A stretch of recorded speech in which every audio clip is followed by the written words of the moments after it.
Bueno, entonces lo que estaba ahí explicando cuando se cortó es que las variables continuas, ahí están viendo el apunte, ¿no es cierto? ¿Estoy compartiendo? Sí, Sí, sí. profe. Bien. Decía que las variables continuas, o sea, cuando uno las mide, termina siendo discreta.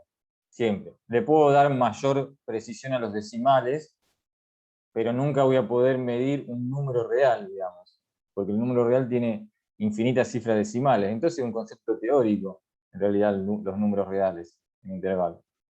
Nadie puede medir las infinitas cifras decimales de un número real. Bueno,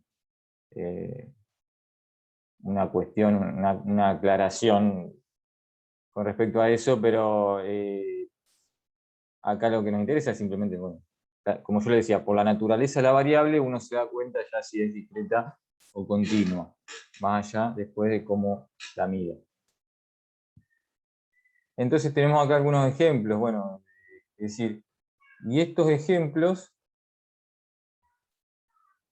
son todos, creo, referidos a lo mismo. Dice, en la situación tomada como ejemplo, por acá había algunas situaciones mencionadas arriba, sí.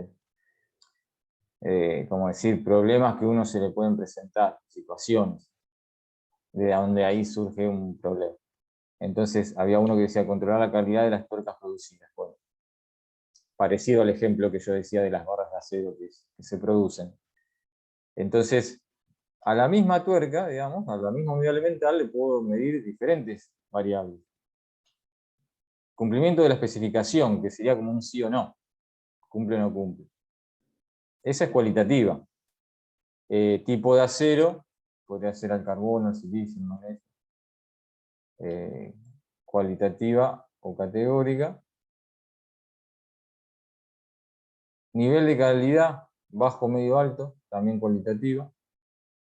Número de imperfecciones, que puede tomar los valores 0, 1, 2, 3, serían todos los naturales y el 0. Esa ya es discreta, cuantitativa discreta.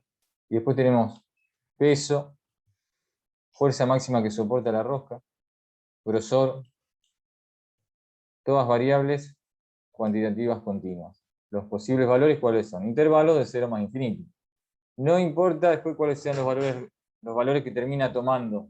Yo le pongo hasta más infinito y ya con eso queda claro que es una variable cuantitativa continua.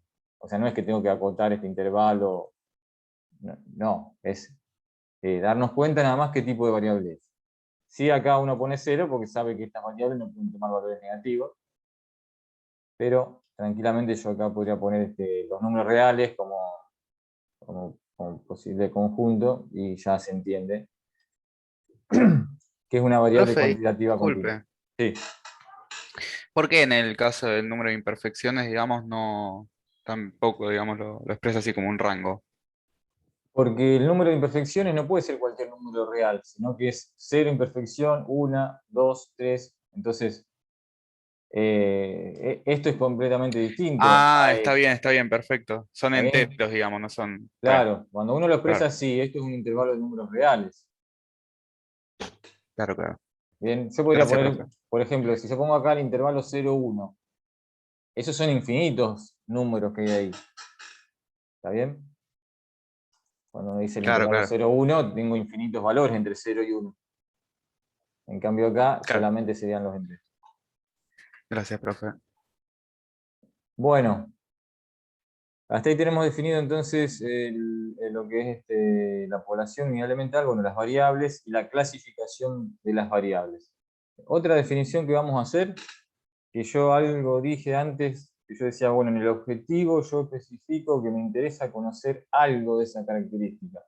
Bueno, vamos a definir medidas que resumen la información, como dice acá, de la población. Bueno, son como medidas que yo podría calcular a partir de todos los datos. Eso se va a llamar parámetro, pero acá se diferencia cuando esa medida es de toda la población o de una muestra, que acá todavía no apareció la definición de muestra, pero va a aparecer acá abajo enseguida. Cuando es de la población entera, esa medida se llama parámetro. Medida, como yo mencioné antes, la más conocida es el promedio, por decir una, podría ser cualquier otra medida que uno defina en ese conjunto de datos. Uno la puede definir, digo el promedio, pero se va a llamar parámetro si yo me estoy refiriendo a la población completa. Si no, va a tener otro nombre. ¿Por qué se hace esa definición de parámetro para la población y se le da otro nombre diferente para la muestra? Acá me voy a detener un poco, que no está en esta parte del apunte explicado, pero de contarles lo que va a venir al final de la materia, en las últimas unidades, vamos a hacer lo que se llama inferencia estadística, que es cuando yo trabajo con una muestra, que ya les dije lo que era la muestra, que es una parte, la parte que yo puedo observar, o sea, algo que comúnmente puede pasar, que yo no puedo observar los elementos enteros de la población, entonces tomo observaciones de un conjunto reducido, limitado, esa muestra. Entonces, tomé la información de esa muestra y cómo saco conclusión de la población entera. Y ahí aparece lo que se llama inferencia estadística. Bueno, la inferencia estadística se basa en probabilidades, entonces por eso aparece mucho también la probabilidad en esta materia, que va a aparecer a partir de la unidad 2. Y básicamente es medir esa incertidumbre que uno tiene, decir, bueno, si esto yo observé en la muestra, ¿qué está pasando en la población? Entonces, lo que puede ser un número, por ejemplo, en la muestra, se puede convertir en un intervalo, porque si yo le agrego a ese número un margen de error, paso a tener un intervalo de posibles valores. Bueno, entonces eso es algo de lo que va a aparecer en esa unidad cuando veamos todo lo que es inferencia estadística, pero necesito yo ya tener en cuenta desde ahora ciertas definiciones de entrada, porque esa medida, si yo la calculo en la muestra, va a tener que tener otro nombre, porque va a ser bien diferente. Es decir, cuando yo haga esa inferencia estadística, yo lo que observo en la muestra, eso lo voy a conocer, o sea, voy a calcular, vamos a suponer que mido los n elementos de esa muestra, calculo un promedio. Bueno, ese número lo conozco y va a tener un nombre eso. Y lo tengo que diferenciar del promedio en la población, que no lo voy a conocer. O sea, cuando yo haga el proceso de inferencia es para llegar a dar una estimación de ese promedio poblacional que lo desconozco. En realidad no lo puedo conocer porque tendría que agarrar todos los elementos de la población y bueno, si no pude, como el caso de las barras de acero, si no puedo medir la dureza una por una en toda la producción, entonces nunca voy a conocer ese promedio de toda la población. Voy a conocer nomás el de la muestra. Pero voy a tener ciertos métodos para hacer la inferencia. Entonces, ese que en muchos casos va a ser desconocido, se va a llamar parámetro, el de la población. Y el de la muestra, que es la misma definición, o sea, una medida que resume información, bueno, pero de la muestra se va a llamar estadístico. Va a aparecer un poco más abajo, acá aparece estadístico. Ahora vamos ahí, entonces, a lo que es estadístico, pero ya más o menos ya les expliqué de qué se trata. Entonces, bueno, aparece acá un poco lo que les decía, que en muchos casos, bueno, si puedo estudiar a la población completa, cuando pueda hacer eso se va a llamar censo o estudio exhaustivo, que es toda la población completa. Cuando no puedo estudiar a la población completa y no me queda otra que tomar una muestra, va a ser entonces un estudio por muestreo. Los motivos por los que tengo que tomar una muestra puede ser o porque se destruye la unidad o puede ser también por cuestiones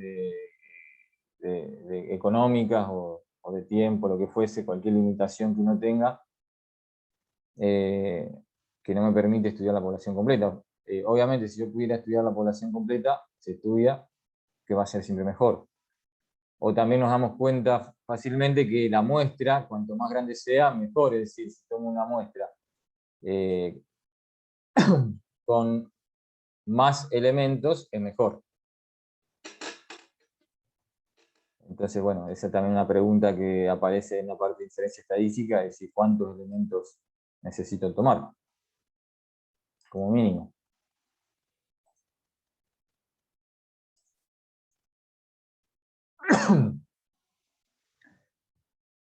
Bien, y entonces, bueno, acá se menciona algo con respecto a las muestras, mucho no nos metemos en, es decir, cómo elegimos ese elemento de la muestra, pero algunos conceptos básicos es que lo que vamos a buscar siempre es que la muestra, para poder hacer inferencia estadística, vamos a necesitar que esas muestras sean aleatorias o probabilísticas.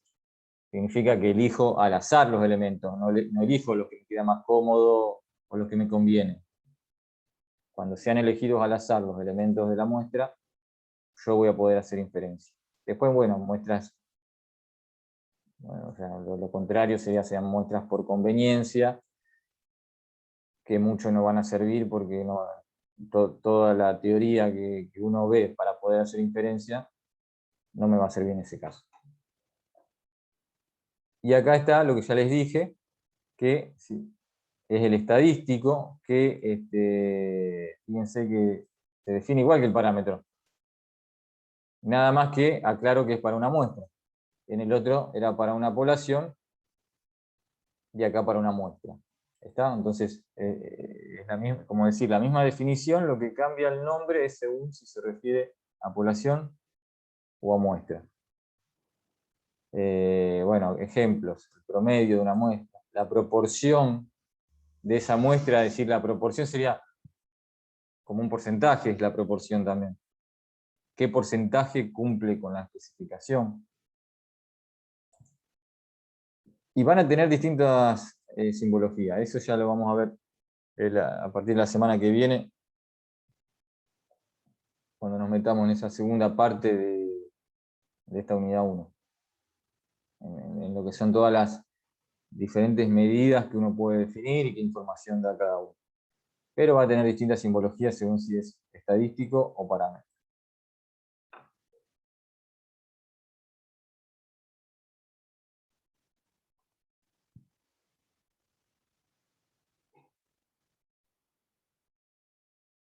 Estas dos definiciones también ya les dije, o sea, el análisis descriptivo, que les decía al principio, es cuando tengo el conjunto de datos, es decir, bueno, a ver qué información me dan esos datos. Describir la información que me dan esos datos. Entonces ahí aparecen tablas, gráficos, indicadores.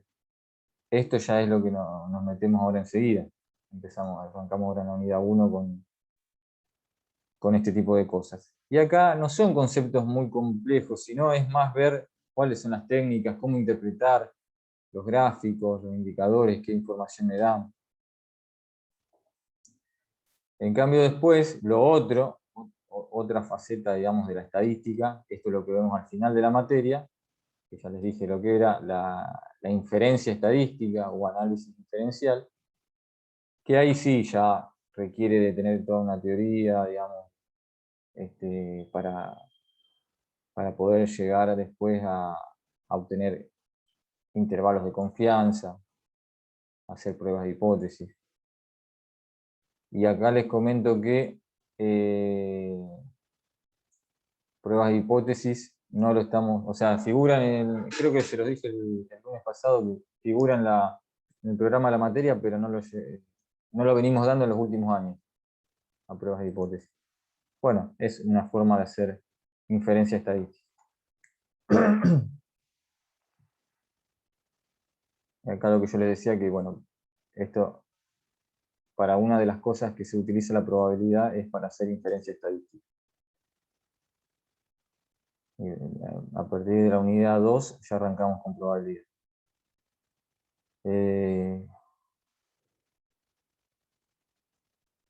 Bien. Bueno, hasta acá entonces las distintas definiciones que nos van a servir como base, como yo les decía, van a seguir apareciendo durante la materia. Vamos a hablar de variables, de inclusive cuando nos metemos en probabilidad, después van a seguir apareciendo las variables discretas, continuas.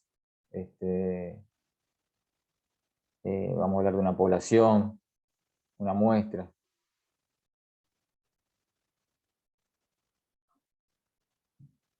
Y acá en el punto 2 ya nos metemos en lo que es concretamente el análisis descriptivo de los datos.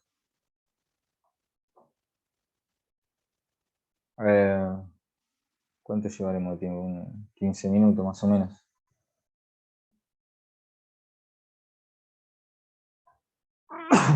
Vamos a empezar a ver una parte del análisis descriptivo. Yo quizás mucho no me detengo, no desarrollo demasiado esta primera parte porque sí les voy a ir explicando algunas cosas importantes, algunos conceptos y un poco de qué para que ustedes lo vean. O sea, en base a lo que yo les remarco, les explico, bueno, después ustedes a lo mejor siguen viendo otros tipos de gráficos, alguna otra. Porque no tiene tanto sentido que yo me detenga a explicar algunas cosas y sí más que ustedes lo pueden ver después tranquilos, como está explicado acá en el apunte, o también algunos de esos enlaces que hay que también agregan cosas útiles. Bueno, ¿cómo vamos a analizar la información? O sea, nos tenemos que situar que tenemos una muestra, o también puede ser de la población entera, digamos, que tengamos, pero tenemos ya concretamente el conjunto de datos, ya tomamos esa muestra, contamos con la información. En principio, de una sola característica por vez. O sea, una sola variable.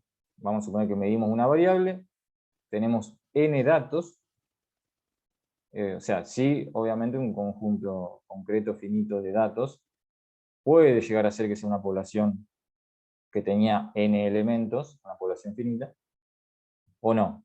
O puede ser que sea, generalmente más común que sea de una muestra, ese conjunto de datos. Entonces, ¿cómo lo organizamos? Y la idea de distribuciones de frecuencias es bastante sencilla, digamos, es decir, tenemos que mostrar, que es lo que vamos a mostrar en los gráficos, cuáles son los diferentes valores que se observan y su frecuencia. ¿Qué sería su frecuencia? Y la frecuencia con la que aparece sería la cantidad de veces o la proporción de veces que aparece cada valor. Eso es lo que vamos a ver en las tablas que uno va a armar. Dice, bueno, datos correspondientes a un atributo. Empezamos con un ejemplo sencillo donde es una variable cualitativa la que se observa. Entonces dice, se obtuvieron datos correspondientes a la zona de la ciudad en la que ocurrieron los homicidios durante un determinado año. A partir de los mismos se obtuvo la siguiente tabla que contiene la distribución de frecuencias. ¿Qué vemos acá? Bueno, acá podríamos, no está, a ver, uno podría haber agregado acá previamente a la tabla los 105 datos. ¿Cómo serían los 105 datos que se tomaron? Acá me doy cuenta que son 105 datos, donde dice total. Me doy cuenta porque, o sea, ¿cómo serían los datos?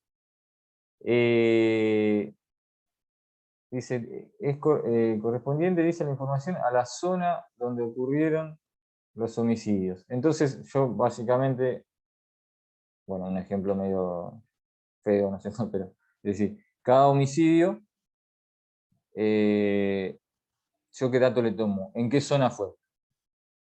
¿Bien? Entonces, ¿cómo serían los 105 datos? Y me va a decir zona norte, zona centro, zona sur, zona norte, zona oeste, así. Y entonces, con esos 105 datos, porque esta es una variable cualitativa, o sea que clasifica, en este caso, la zona. Y con eso me armo la tabla. ¿Qué sería? Tengo las 5 zonas, que están marcadas acá, y cuento de los 105 datos, cuántos datos corresponden a cada zona. Entonces me apareció 18 veces zona norte, bueno, 11 veces zona oeste, 13 zona centro. Y eso se llama, esto que aparece acá en esta columna, se llama frecuencia absoluta. Acá aparece definido lo que es cada cosa. Dice, el número de elementos que pertenecen a cada clase recibe el nombre de frecuencia absoluta. Primero les digo que clase se le dice clase a cada uno de estos que están acá. Serían como los diferentes valores que va tomando la variable. La variable acá toma 6, son 5 valores diferentes. ¿Bien? Estos son clases. Acá hay 5 clases.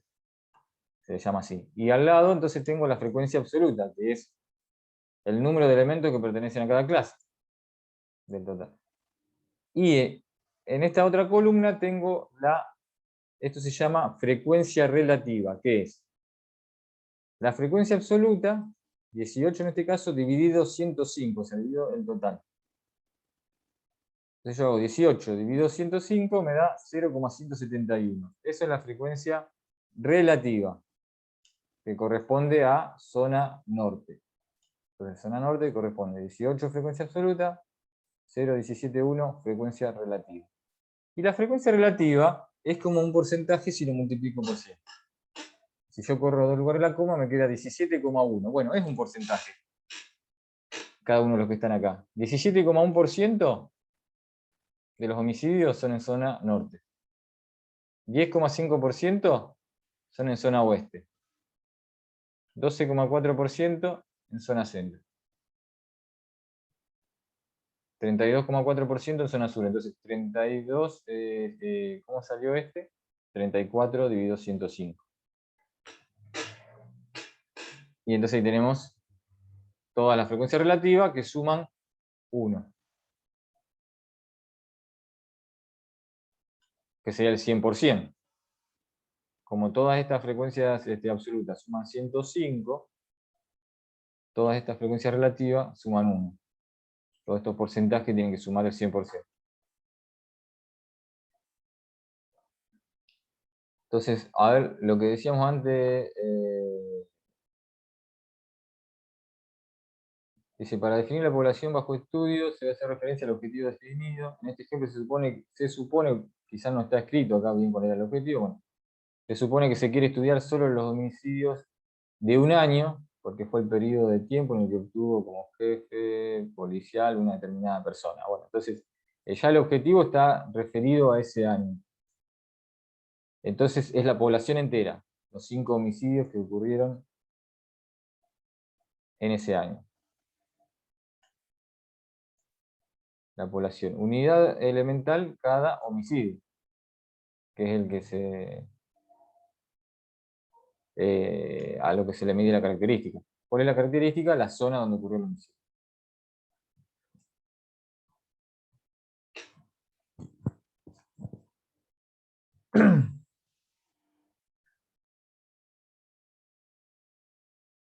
Bien. Bueno, acá se explica un poco el tema ese de cómo se arma la tabla, lo que es la frecuencia absoluta, la frecuencia relativa que yo ya les dije, y acá está interpretado uno de los valores que ya vimos de las frecuencias relativas.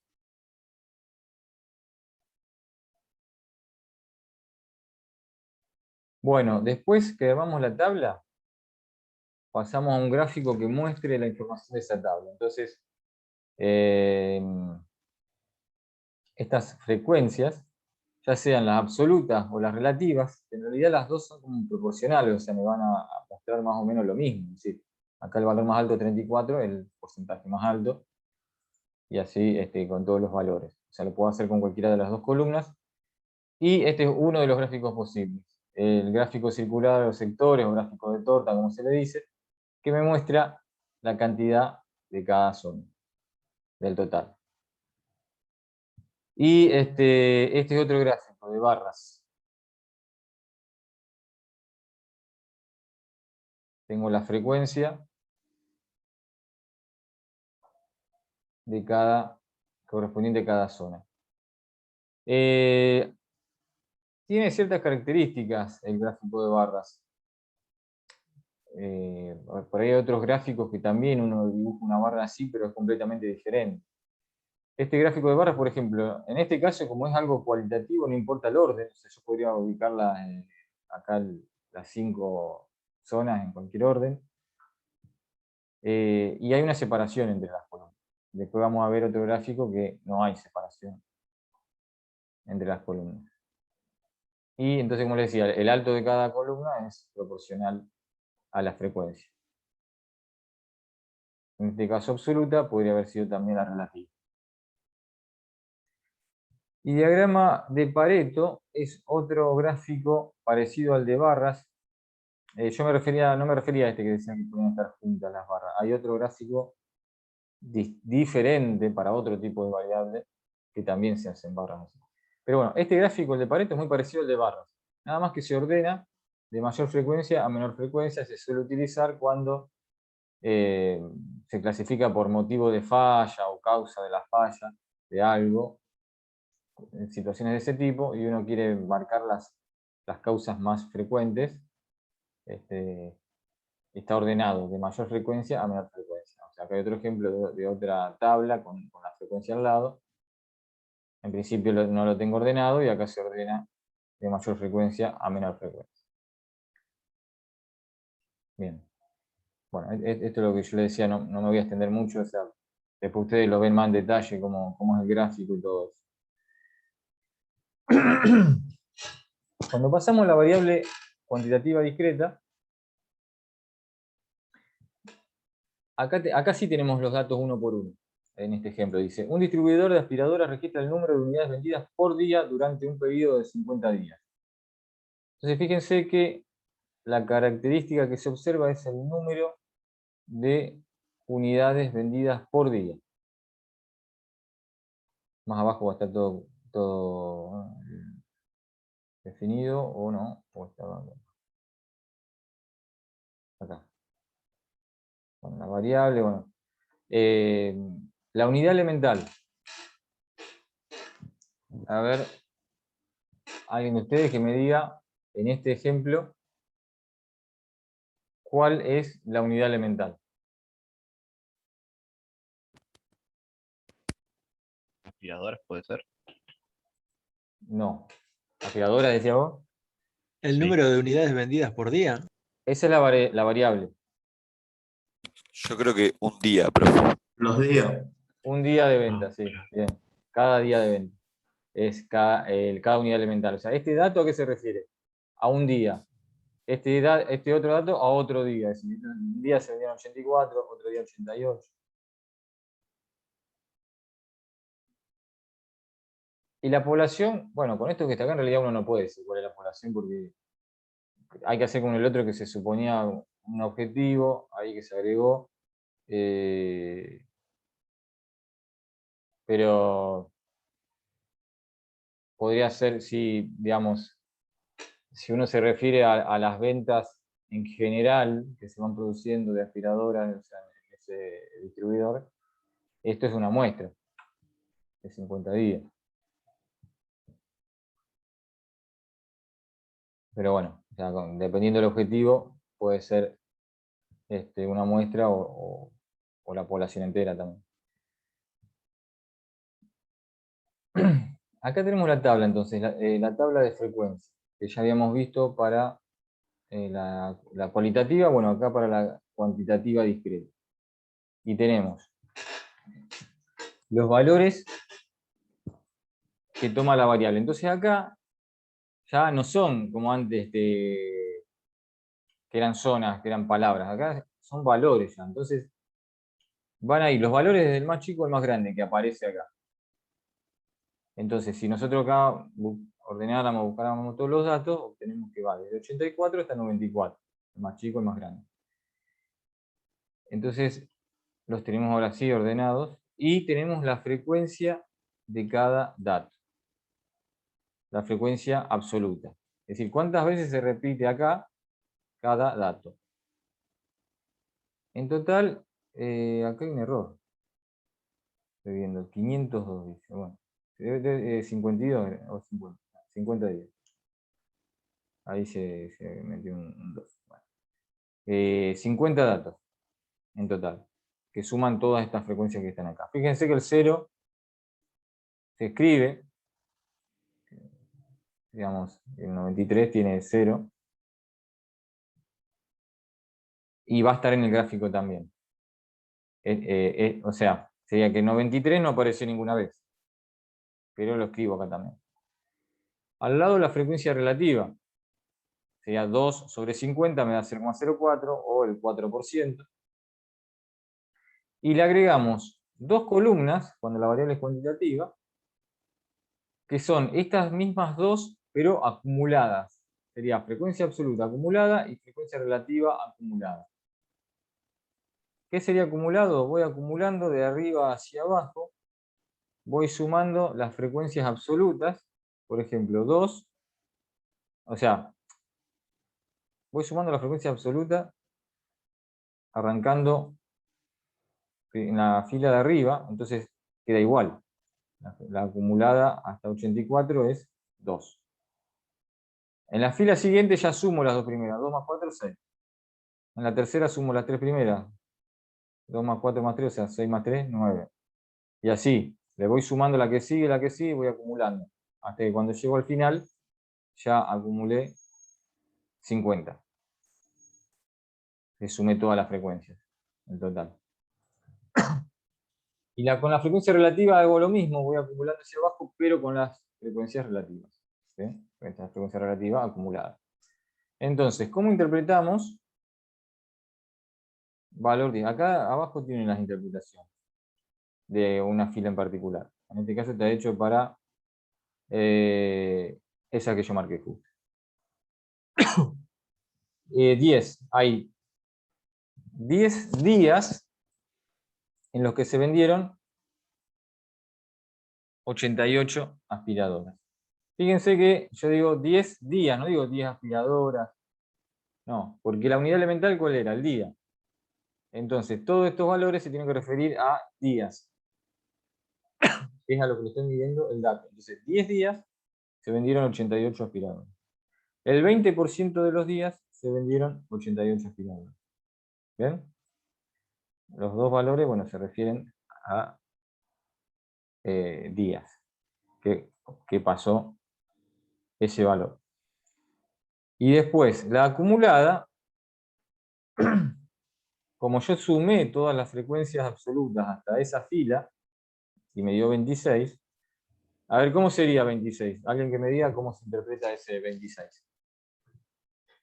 Y el 50, también después del 52%. Cuando pasaron 26 días, ¿puede ser? No, Son la cantidad de unidades vendidas a ese día, que sería el... tampoco. Sería la cantidad acumulada entre las 2 más 6 más 9 más 16. No, sí, pero ¿cómo lo interpretamos como yo decía lo otro, por ejemplo, en el contexto de esta situación? Primero hay que fijarse que es con respecto a días, que es la unidad elemental. O sea, hay 26 días que pasó algo. No el día 26 o los primeros 26 días, no. Del total de días, de 50 días, hubieron 26 días que ocurrió algo. ¿Qué sería lo que pasó en esos 26 días? Que se vendieron 88. 88 o menos, porque en realidad yo estoy sumando toda la frecuencia absoluta de 84, 85, 86, bueno, hasta 88. O sea que en 26 días se vendieron 88 o menos aspiradoras.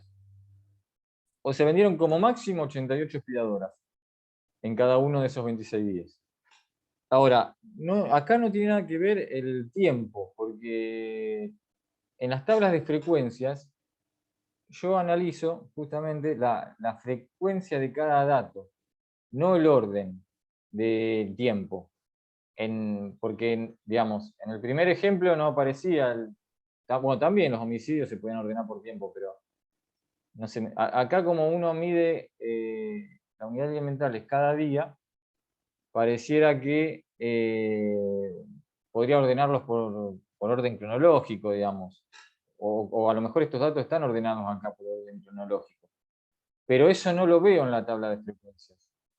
Y marco esa diferencia porque después hay otro gráfico que sí me puede mostrar qué pasa a lo largo del tiempo. Pero acá no vemos lo que pasa a lo largo del tiempo. Acá vemos las cantidades de cada valor observado.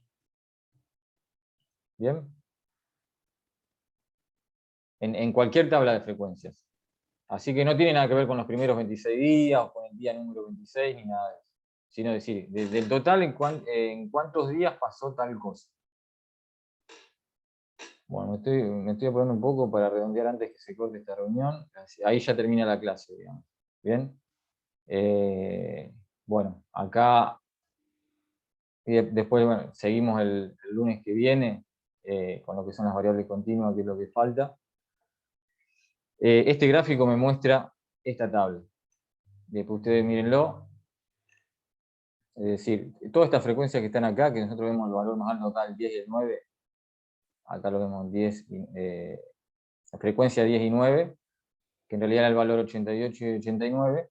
Entonces todas las frecuencias las vemos acá en este gráfico. ¿Estamos? Después nos detenemos un poco más en eso. Y les dejo para que ustedes terminen de ver cómo es para las variables cuantitativa continua. O sea, cómo se arma. Acá hay otro gráfico, digamos, eso lo dejamos para el lunes que viene, pero cómo se arma la tabla y el gráfico para las variables continuas. Y cualquier cosa, si para ir haciendo ejercicios de práctica, yo les mando un mensaje y les indico, bueno, hagan tal ejercicio para el lunes que viene. ¿Bien? Cualquier cosa, si alguien me quiere preguntar algo, bueno, vuelvo a entrar un segundo al link. Así que bueno, nos vemos el lunes que viene, porque ya se está por cortar. Dale, profe, nos vemos. Nos vemos, profe. Nos vemos, profe. Hasta luego. Chao. Hasta luego, luego, profe. profe. Hablamos por mail. Chao, Hasta profe. luego, gracias.